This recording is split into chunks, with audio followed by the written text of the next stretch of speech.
आसपास या सूर्योदय से पूर्व उठ जाएं।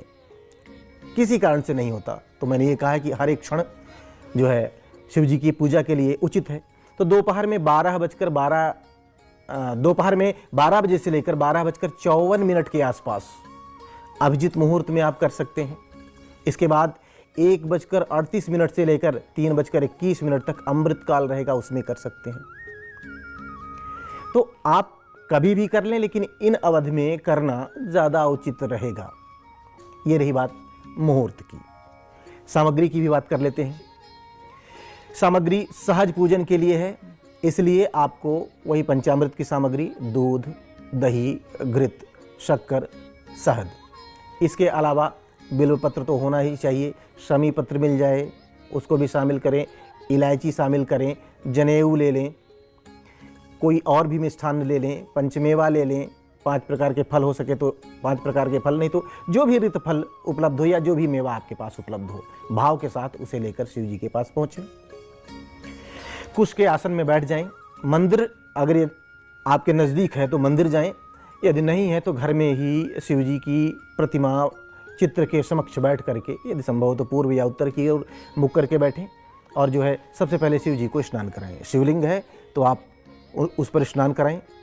पहले आप शुद्ध जल से कराएं, बाद में दूध, दही, शहद, शर्करा इत्यादि से करवाएं।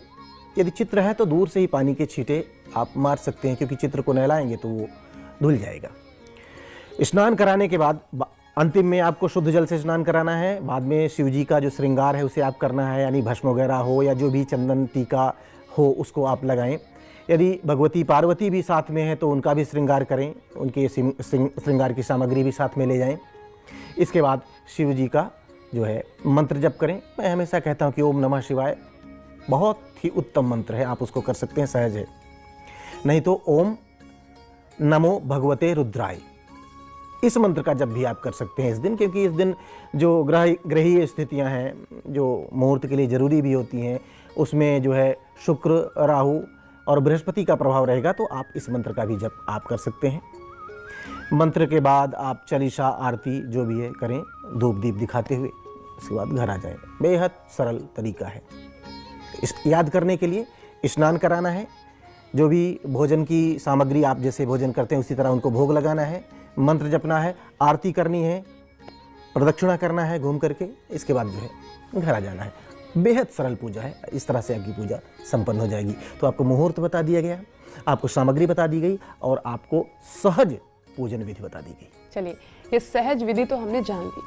अब इसके बाद हम बात कर रहे थे अभी किसकी, रुद्राभिषेक की, कि अपनी अभीष्ट फलों की प्राप्ति के लिए, मान लो किसी को कोई बीमार है, उससे मुक्ति चाहता है, किसी को कुछ चाहिए, किसी को धन चाहिए, अपनी अपनी कामनाएं होती है ना, तो शास्त्र क्या कहता है इस बारे में, किस चीज से रुद्राभिषेक करना उत्तम रहेगा? इसके लिए अलग अलग द्रव्य बताए गए हैं। जैसे आरोग्यता के लिए कुशे का जल, कुश जो होता है उसके डंठल, उसकी जड़ें, उसको पानी में भिगोकर उस जल से आप अभिषेक कराएं तो आपको रोगों से मुक्ति मिलती है। धन प्राप्ति के लिए, धनवान होने के लिए आप शहद से अभिषेक कर सकते हैं, आप गन्ने के रस से अभिषेक कर सकते हैं, घी से अभिषेक कर सकते हैं। इन द्रव्यों से अभिषेक करना, जब आप धन की इच्छा से, धन की कामना से अभिषेक करते हैं तो इन द्रव्यों से करना चाहिए। स्वास्थ्य के लिए कुश के जल से।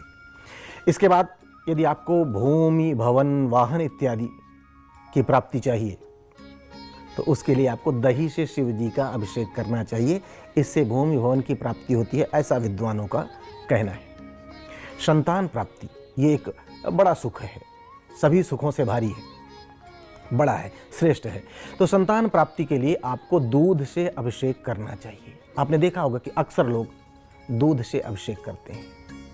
मानसिक त्रास में भी दूध से अभिषेक आपको फल देता है।